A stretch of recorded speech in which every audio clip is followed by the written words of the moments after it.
தெய்வத்தால் ஆகாதெனினும் முயற்சிதான் மெய்வர்த்த கூலி தரும். அதாவது அண்ணன் செங்கோட்டையன் அவர்கள் வந்த பிறகு ஒரே ஒரு வருஷம் முடிவாச்சு. சென்ட் ஜார்ஜ் கோட்டை உறுதியாயிருச்சு. கழக தலைவர் அவர்களுக்கும் பொதுச் செயலாளர் ஆனந்தன் அவர்களுக்கும் கழக தோழர் அவர்களுக்கும் என்னுடைய வணக்கத்தை தெரிவித்து, சுதந்திர போராட்ட வீரர் தீரன் சின்னமலை அவர்களுக்கும் மாவீரன் பொல்லான அவர்களுக்கும் கொள்கை தலைவர் சமூக சீர்திருத்தவாதி எங்களுடைய வழிகாட்டி தந்தை பெரியாரின் வழியில் அவர் பாதத்தை தொட்டு நமக்கான ஒரு மிகப்பெரிய பயணத்தை ஈரோடில் இருந்து தலைவர் தொடங்குகிறார். நம்மளுடைய குறிக்கோள் என்ன? நம்மளுடைய லட்சியம் என்ன? வெறும் அதிகாரத்தை மட்டும் அடைவதா? இங்க இருக்கக்கூடிய ஈரோடு மக்கள் எந்த அளவிற்கு ஒவ்வொரு விவசாயிகள், ஒவ்வொரு நெசவாளர்கள், ஒவ்வொரு தொழிலாளர்கள் தன்னுடைய வாழ்க்கையில் மிகப்பெரிய துயரத்தையும் ஒவ்வொரு நாளையும் தன்னுடைய குடும்பத்தை நடத்துறதுக்கே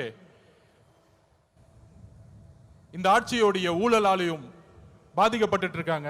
இங்க இருக்கக்கூடிய அமைச்சர்கள் டாஸ்மார்க்கை மட்டுமே நடத்திட்டு இருக்கக்கூடிய ஒரு நிர்வாகத்தை கொடுத்துட்டு இருக்காங்க. இதை மாற்றணும்னா யாரால மாற்ற முடியும்? யாரால மாற்ற முடியும்? நீங்க சொல்லுங்க. யாரால மாற்ற முடியும்? தளபதி விஜய் அவர்களால மாற்ற முடியும். எந்த கட்சியால மாற்ற முடியும்? டிவிகே. இன்றைக்கு இருக்கக்கூடிய ஒரே நம்பிக்கை டிவிகே தான். அப்ப அது ரீசெண்டா ஒரு மாநாடு, இளைஞர் மாநாடு மாதிரி நடத்தினாங்க. எப்படி? இளைஞர் மாநாடு மாதிரி. அங்க ஆனா இளைஞர்களே இருக்க மாட்டாங்க. ஆனா அங்க ஒரு இளைஞர் இருக்காரு.